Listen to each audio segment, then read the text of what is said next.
Во кошаркарската Суперлига на Македонија се одигра надпреварите од седмото коло. Гивгеличани стигнаа до петата победа по ред, откако го победија Работнички со 73-71 нагости. Со оваа победа тимот предводен од Маријан Сарбиновски изби на второто место на табелата и само теорија може да ги елиминира од плейофот. Божовиќ со кош на 4 секунди до крајот го реши победникот. Мијаловиќ и Божовиќ со по 14 поени беа најпрецизни кај победникот. Кај Работнички Абукар постигна 17, а двоцифрени беа Јелесиевиќ, Џевчевиќ и Шарпер. На вториот меч од оваа рунда во Кавадарци Фен Индустрија убедливо со 96-76 ја победи Лирија, а во последниот дуел шампионот МЗТ Скопје Аеродром со 37 поени разлика го совлада Куманово. По конечните 112-75 аеродромци остануваат на врвот на табелата со само еден пораз. Предводен од ударното трио Гечевски, Чековски и Стојановски, МЗТ уште во првата четвртина стигна до двоцифрена предност, која во текот на следбата само ја зголемуваше. Далман беше статистички најкорисен кошаркар во победничкиот состав со 25 поени 13 скока, а со двоцифрен број на поени завршија уште и Дамјан Стојановски, Ѓорги Чековски и Тодор Гечевски. Кај Куманово Александар Костовски беше најпрецизен поединец со 22 коша. Следното 8 коло се игра веќе в среда на 1 мај.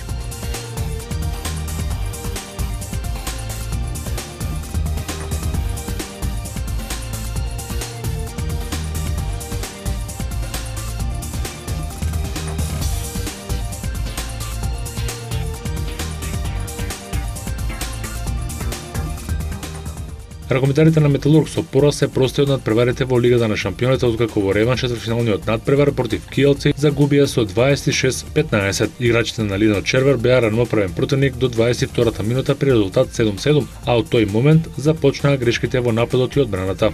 Киелце до полувремето направи серија од 5-1 и предноста создадена во првиот дел. Ракометарите на полскиот шампион во второто полувреме само ја зголемува, па на крајот стигнаа и до двоцифрена предност. Наумче Мојсовски и Ренато Вугринец со по 4 голови беа најефикасни во редовите на Металург. Дарко Станич имаше 10 интервенции. Јурецки со 8 голови беше најефикасниот играч кај Киелце и на надпреварот. И овој резултат кој го постигна Металург оваа сезона во Лигата на шампионите е најдобриот резултат кој го постигнал еден македонски клуб во машка конкуренција. Завршниот турнир во Лигата на шампионите ќе се одигра на 1 и 2 јуни во Келн, а учество во него изборија Киелце, Барселона, Кил и Хамбург.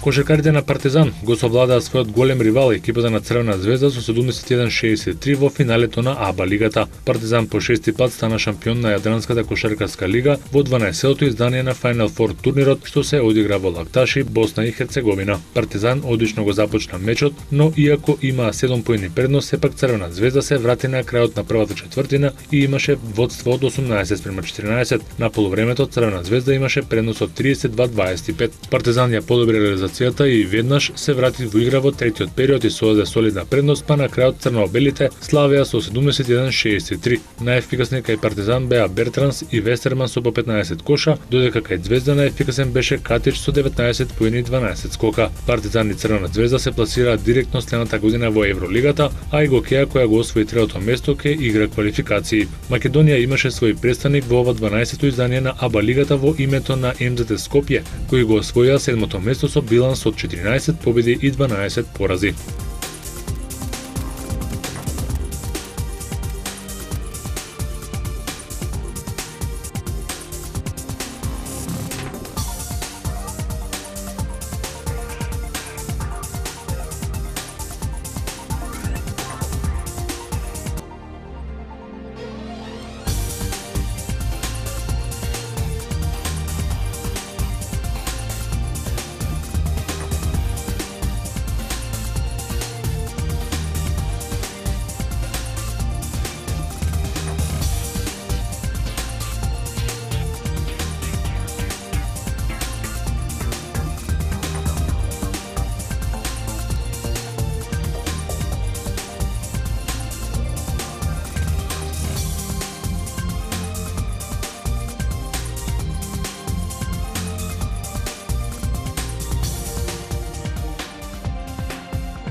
Рафа Надал по 8 пат триумфираше на АТП турнирот во Барселона. Тој во финалето во 2 сета успе да го совлада својот сонародник Николас Алмагро со 2-0 во сетови 6-4 и 6-3. Ова е осмиот последователен трофеј за Надал во каталонската престолнина, а против Алмагро доби можност да го подобри ефектот во меѓусебните дуели на 10:0. За Надал ова беше 54-та титула во кариерата, а со неа тој стана првиот надпреварувач од АТП кој има 4 освоени турнири во 2013 година. За славјето на Надал му беа потребни 93 минути.